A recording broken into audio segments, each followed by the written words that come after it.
Point number 1 हम लोग समझ लिए थे कि एकांक धन आवेश पर लगने वाला जो बल होता है उसी को उस बिंदु आवेश का वैद्युत क्षेत्र कहलाते हैं। ठीक है, मतलब इस कैपिटल क्यू कूलाम का जो बिंदु आवेश है इसके क्षेत्र में जो हम परीक्षण आवेश ला रहे हैं, मान लीजिए एकांक कूलाम, 1 कूलाम को परीक्षण आवेश है, ला करके हम रख दिए हैं इस कैपिटल क्यू कूलाम आवेश के क्षेत्र में।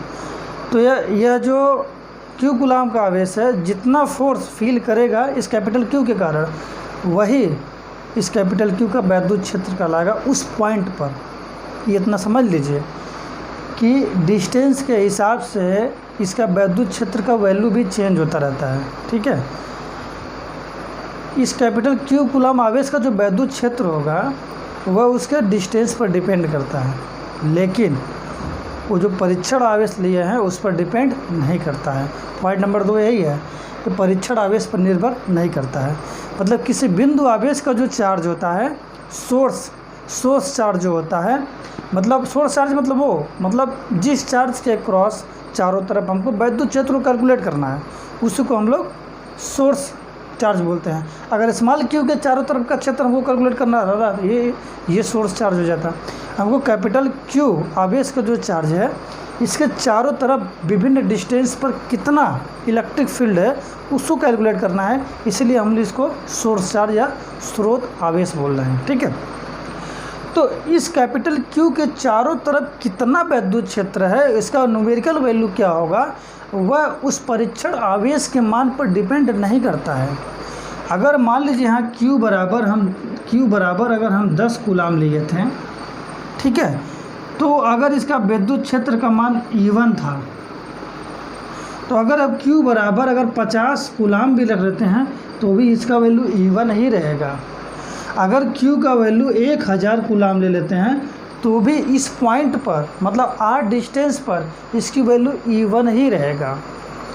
मतलब किसी बिंदु आवेश के चारों तरफ समान डिस्टेंस पर जो वैद्युत क्षेत्र का वैल्यू होता है वह कांस्टेंट होता है, सेम होता है, उस परीक्षण आवेश के मान पर डिपेंड नहीं करता है, क्योंकि जो फोर्स है वह उस आवेश के डायरेक्टली प्रोपोर्शनल है। ठीक है, और इस पर डिपेंड नहीं करेगा क्योंकि इसका वैद्युत क्षेत्र F/Q होता है। ठीक है, एग्जाम्पल ले लेते हैं ना। E = क्या होता है? F/Q हमने अभी पढ़ा है। F की वैल्यू क्या है यहाँ निकाले हैं, दोनों आवेशों के बीच जो फोर्स लगा है कितना लगा है 1/4πε0 ये फोर्स लगा है, capital Q into small q/r², इतना फोर्स लगा है। और स्मॉल q किस पर लग रहा है? Q पर। मतलब कैपिटल Q कूलाम का जो आवेश है अपने वैद्युत क्षेत्र के कारण स्मॉल q आवेश का जो परीक्षण आवेश है उस पर कितना फोर्स लगा रहा है वो हम लोग कैलकुलेट कर रहे हैं। ठीक है, तो ये एकांक आवेश है, तो इसके ऊपर लगने वाला जो बल है उसी की वैल्यू को ही उस बिंदु पर इस कैपिटल Q का वैद्युत क्षेत्र कहेंगे। लेकिन ये Q कूलाम का आवेश है, मतलब 10 कूलाम का आवेश है, 50 कूलाम का आवेश है, 50,000 कूलाम का आवेश है, या कितना भी इसकी वैल्यू हो। ठीक है, तो अगर इसको हम कैलकुलेट करेंगे तो यहाँ देखेंगे small q capital Q cut जाएगा, अर्थात जो इलेक्ट्रिक फील्ड की वैल्यू क्या हो जाएगी 1/4πε0 कैपिटल Q/स्मॉल r²। क्या यहाँ पर दिख रहा है? कहीं पर स्मॉल q दिख रहा है? मतलब इस फार्मूले में, इलेक्ट्रिक फील्ड के फार्मूले में कहीं भी परीक्षण आवेश की वैल्यू नहीं रखा गया है। मतलब इस बिंदु आवेश का किसी दूरी पर जो वैद्युत क्षेत्र का मान होगा उस परीक्षण आवेश के मान पर डिपेंड नहीं करता है, यही पॉइंट 2 कहता है। ठीक है, ये इसका फार्मूला हो गया। यहाँ पर जो है ये रिलेशन याद रखें, क्वेश्चन जो है इसी से पूछता है, दे देगा कि किसी दो आवेशों के बीच लगने वाला जो फोर्स है 50 न्यूटन है और उसका परीक्षण आवेश या जिस आवेश को उसके पास लाए जाते हैं वो 10 कूलाम का आवेश है, तो उस आवेश का वैद्युत क्षेत्र कितना होगा? तो क्या होगा 50, अगर 50 न्यूटन का फोर्स लगा रहा है और परीक्षण आवेश 10 कूलाम है तो कितना हो जाएगा 50 न्यूटन प्रति कूलाम हो जाएगा। 10 × 50 5 न्यूटन प्रति कूलाम उसका इलेक्ट्रिक फील्ड हो जाएगा। ठीक है, तो ये रिलेशन भी इंपॉर्टेंट है, E equal to F upon Q, और इस फार्मूले में रख दिए हैं तो एक फार्मूला और आया है इलेक्ट्रिक फील्ड का, E equal to 1/4 pi epsilon 0 Q1/r²। ठीक है, तो ये भी एक रिलेशन बन गया का F is equal to E into Q. ठीक है, तो परीक्षण आवेश पर निर्भर नहीं करता है इलेक्ट्रिक फील्ड, ये भी समझ लें। तीसरा पॉइंट कहता है कि यदि जो सोर्स चार्ज है ये पॉजिटिव है तो इसका जो इलेक्ट्रिक फील्ड का जो डायरेक्शन होगा ये आउटर होगा, बाहर की ओर होगा, क्योंकि इसका जो फोर्स लगेगा, हमने परीक्षण आवेश को पॉजिटिव लिया है। ठीक है, पॉजिटिव बिंदु आवेश ले लिया है हमने, तो इसका अगर पॉजिटिव है तो इसका जो वैद्युत क्षेत्र का दिशा होगा वो आउटर होगा, बाहर की तरफ होगा, क्योंकि वह उसको बाहर की तरफ ढकेलेगा। और यदि यह सोर्स चार्ज निगेटिव रहा तो इसके अंदर क्या होगा, आकर्षण का बल लगेगा, मतलब इसका जो डायरेक्शन होगा अंदर की ओर होगा। यही कहता है पॉइंट नंबर 3। अगर पॉजिटिव चार्ज है तो आउटर फील्ड, उसका फील्ड इलेक्ट्रिक फील्ड का जो डायरेक्शन होगा बाहर साइड में होगा।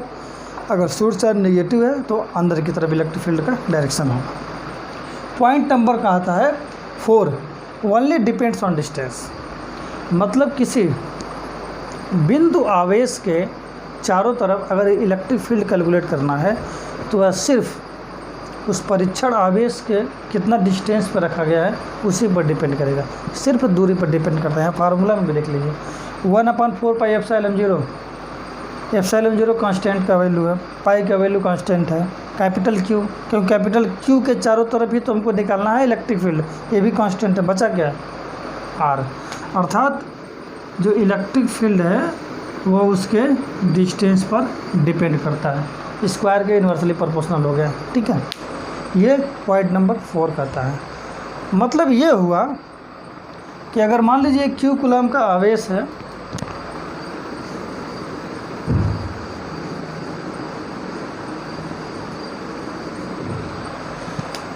ये हमने कैपिटल क्यू कूलम का आवेश लिया है, गोला है, ठीक है, सरफेस से गोला है, इससे हमने स्मॉल r दूरी पर एक Q1 कूलम का आवेश रख दिया। ठीक है, तो इसके बीच जो इलेक्ट्रिक फील्ड है वो E1 है मान लीजिए, मतलब कैपिटल क्यू कूलम के आवेश के वैद्युत क्षेत्र में हमने Q1 कूलम का परीक्षण आवेश लगा, तो इस आवेश के कारण इस पॉइंट पर r दूरी पर जो वैद्युत क्षेत्र की वैल्यू है E1 है। अब हमने क्या किया, यहाँ से स्मॉल r दूरी पर एक Q2 आवेश रख दिया। ठीक है, तो इसकी जो वैद्युत क्षेत्र E2 है, फिर हमने स्मॉल r दूरी पर एक Q3 कूलम का आवेश रख दिया। अगर मान लीजिए इसका वैल्यू E3 आ जा रहा है, ठीक है, और यहाँ पर स्मॉल r दूरी पर Q4 रख दिया और इसकी वैल्यू E4 है। तो हमने ये देखा कि इस बिंदु आवेश Q इस सोर्स चार्ज के चारों तरफ समान डिस्टेंस पर चाहे कितने भी वैल्यू का परीक्षण आवेश रख दें, उनके जो वैद्युत क्षेत्र का मान है वो सेम आता है, अर्थात E1 is equal to E2 is equal to E3 is equal to E4। ठीक है, मतलब किसी बिंदु आवेश के चारों तरफ समान दूरी पर वैद्युत क्षेत्र का जो मान होता है समान होता है, इक्वल होता है। ठीक है, ये हमारा कहता है चौथा नंबर कि दूरी पर निर्भर करता है।